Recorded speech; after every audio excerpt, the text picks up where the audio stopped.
Nagpaalala ang Department of Health sa publiko na mag-ingat sa mga sakit na maaaring makuha kapag malamig ang panahon. Lalo na sa pagtaya ng pag-asa ay mararanasan ng malamig na panahon hanggang sa buwan ng Marso. Ito ang balita ni Grace Casin.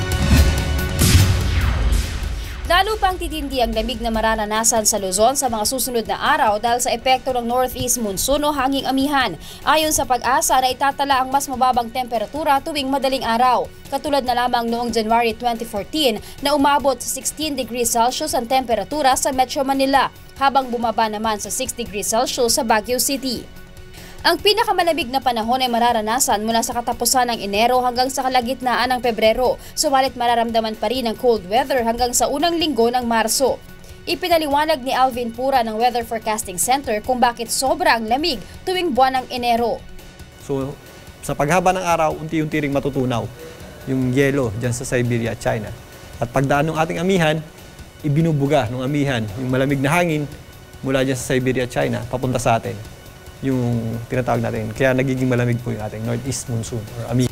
Samantala, nagpaalala naman ang Department of Health sa publiko na mag-ingat sa mga sakit na maaaring makuha sa panahon ng taglamig gaya ng lagnat, ubo, sipon at trangkaso.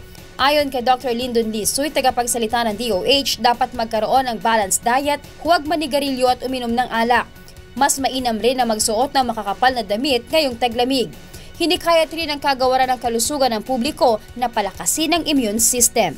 Dahil sa lamig ng panahon, medyo tinatama tayong gumalaw, kumilos, na nagkakaroon ng kadahilanan para hindi mag-exercise, para hindi ituloy mga dapat na ginagawa at hindi nababantayan yung ating sistema, ating health. So, nakakadagdag din ito sa problema ng pakalahat ng kalusugan natin.